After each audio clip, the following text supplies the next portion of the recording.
Qon quyuqlashishi. Hozirgi vaqtda juda ham ko'p eshitasiz. Shifokorlar tomonidan ham bemorlarga qoningiz quyuqlashibdi, darhol qanaqadir chora ko'ring, qonni suyultirish kerak deb aytishadi.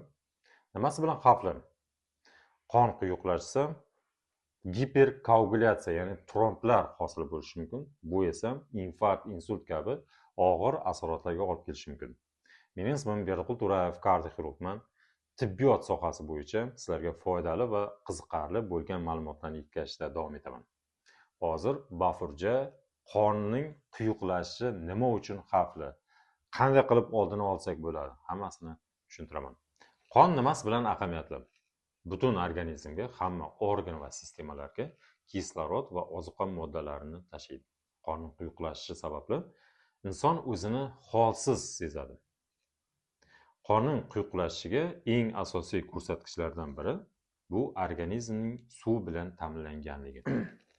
Suv yetishmasligi sababli qon quyuqlashib, agarda tomirlarda aterosklerotik blyashkalar, ya'ni plakchalar tufayli torayishlar bo'lsa, qon quyuqlashsa, ushbu organlarda, ushbu tomirlarda qonning quyuqlashib, o'sha zonada tromblar paydo bo'lishi uchun zamin yaratiladi.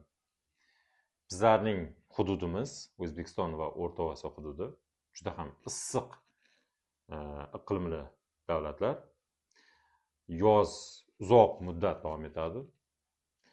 Issiq havoda agar keraklicha suyuqlik iste'mol qilmasa, qon quyuqlashib, agarda insonda yurak qon tomir sistemasi kasalliklariga moyillik bo'lsa, keyinchalik tromblar paydo bo'lib, og'ir asoratlar yuzaga chiqishi mumkin. Qonning quyuqlashishiga eng asosiy sabablardan biri bu yallig'lanish jarayonlari, ya'ni shamollash.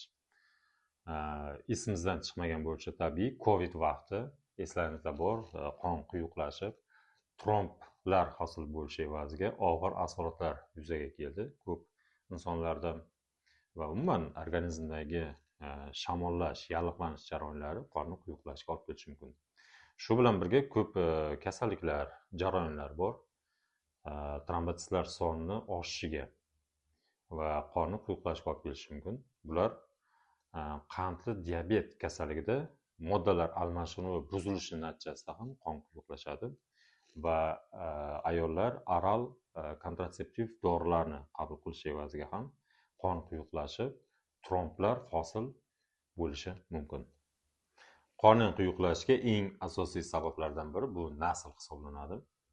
Ya'ni naslda agar giperkoagulyatsiyaga, tromblar hosil bo'lishiga moyillik bo'lsa, kelajak naslda ushbu kasalliklarning namoyon bo'lishi mumkin.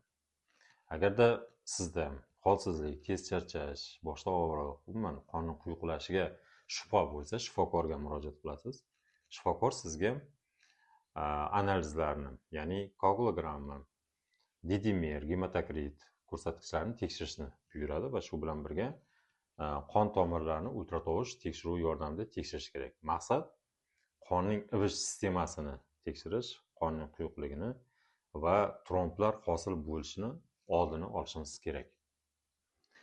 Qanday davolaymiz? Birinchi navbatda organizmda suv elektrolit balansini tiklashimiz kerak, keraklicha suyuqlik qabul qilishimiz kerak. Va alohida e'tibor qilmoqchiman, juda ham rusum bo'lgan hamma aspirin saqlovchi dori vositalari, ya'ni kardiomagnil trombaz kabi dorilarni ichishadi.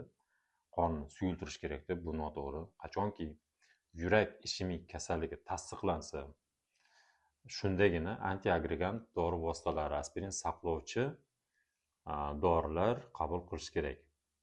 Agarda bemorda yurak ritmi buzilgan bo'lsa, aritmiyalar kuzatilsa, ushbu bemorlarga antikoagulyant dorilar buyuriladi.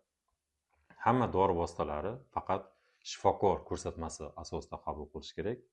Nima uchun aspirin saqlovchi dorilarni hammaga ham mumkin emas?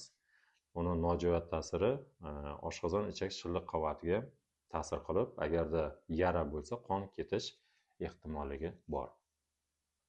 Savollar yuzaga kelsa, pastda ko'rsatilgan telefon raqamlariga yoki Instagram, Facebook, Telegram, WhatsApp kabi ijtimoiy tarmoqlardagi sahifalarimga murojaat qilishingiz mumkin. qo'ng'iroq qilishingiz mumkin. Onlayn maslahatim bepul. O'zingiz asrang.